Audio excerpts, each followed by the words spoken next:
Hi there, my name is Mark Bullard and I'm the inventor of BrainSquall. I wanted to create a video to explain how BrainSquall works and introduce you to it. I'm trying to make it interesting. I'm stuck in my office here in quarantine. It sounds a little bit like I'm recording this in a bathroom, but if you look around me, you can see I'm actually in my office. In any event, I am going to use a script because I think it'll help it flow a little bit better. I hope it's not too stuffy, and I really look forward to introducing you to BrainSquall. I'll just start by saying, look, we intentionally designed BrainSquall to have features that would be recognizable from diagram, document, and spreadsheet applications. But the way that they are integrated in BrainSquall is really different from anything else that's out there. In the next 7 minutes, I'm going to show you how to take full advantage of the features and capabilities of BrainSquall. So, assuming this is your first time in BrainSquall, let me walk you through it. This here is your dashboard, and you're going to find links to the boards that you create in the future. When you get a chance, check out the How to Use BrainSquall board. It's a sample board for you to see the features in action. Once you've looked at the How to Use BrainSquall board, try creating a board of your own by just going to the top right corner of the screen and clicking on New Board button. Once you've done that, you will have created your first BrainSquall board. It'll look just like this. Now, a BrainSquall board is made up of 3 primary screens. On the left, you'll start with a mind map diagram. On the top right, you'll see an outline. And on the bottom right, you'll see a table. What makes BrainSquall different from everything else is that they are fully synchronized all the time. So, let's create your first element. You can type in any of the 3 screens.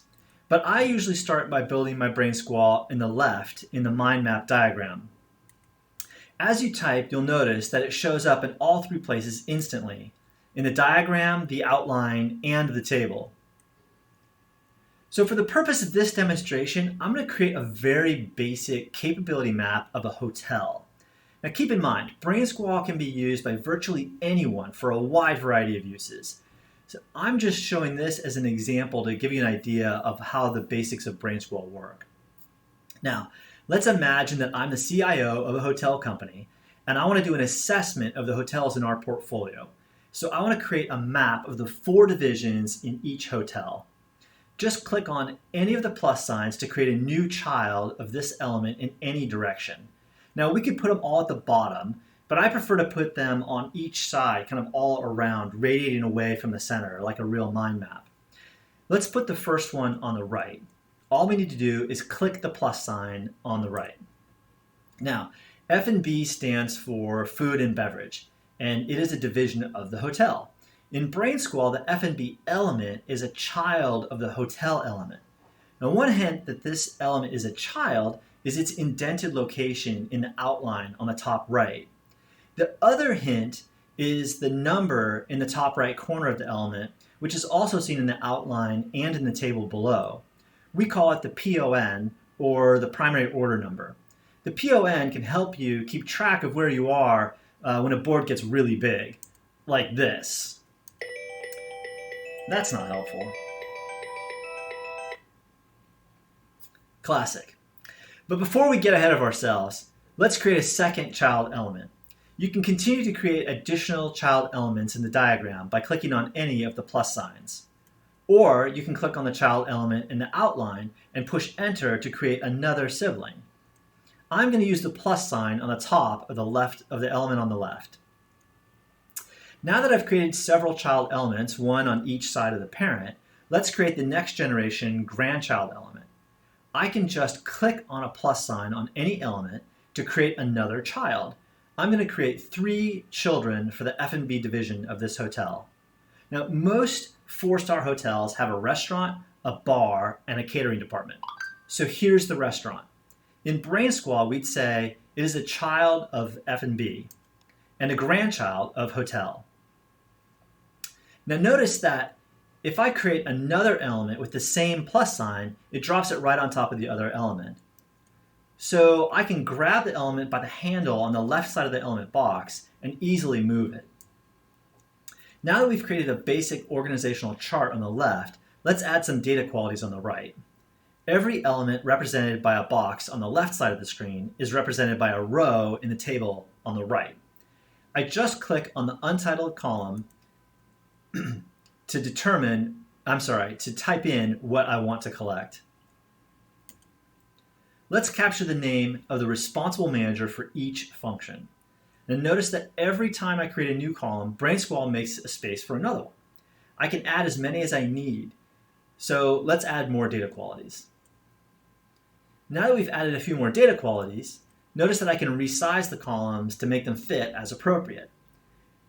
I've now created the essential framework to start collecting information on this hotel. But I just realized I haven't named this board yet. So let's click on the untitled board at the top left of the screen and enter a new title. Okay, now we're ready to start collecting information about this hotel. Let's fill in the names of the responsible managers, the name of the primary application used by their function, and the Net Promoter Score, or NPS. Whoa, these scores are all over the place. Wouldn't it be great if we could use color to represent them?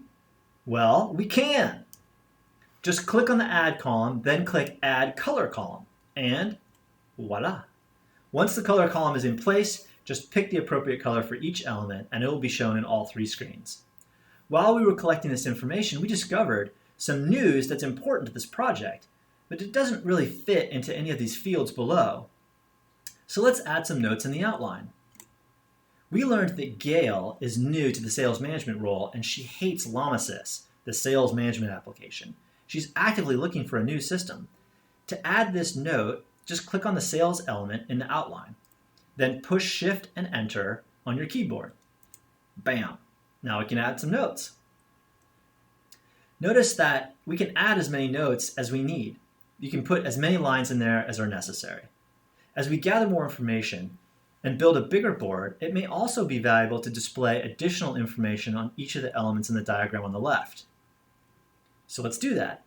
To do so, right-click on any column header in the table and select Set Secondary Label. All right, now notice the manager names are listed in the diagram on the left. Naturally, you can display whichever data quality column you want by simply repeating these steps on a different column. Now, our analysis of the hotel number 1 is complete. We should begin our analysis on hotel number 2, but we'll save that for the next class. For more training videos on BrainSquall, capability mapping, or other use cases for BrainSquall, please subscribe to our YouTube channel. And please sign up for our weekly AMA BrainSquall training webinars. The links are in the notes below. Every week we publish new BrainSqualls to inspire you and sometimes entertain you. To get those updates, follow us on LinkedIn, Facebook, Twitter, or Instagram. As for TikTok, we're still working on our moves, but we'll get there. If you have any feedback or questions for us on BrainSquall, you can reach me, Mark Bullard, the founder, at mark@brainsquall.co, or you can reach me by chat on our website at brainsquall.co. Just click the little question mark in the bottom right corner. Thank you so much, and we'll talk to you soon.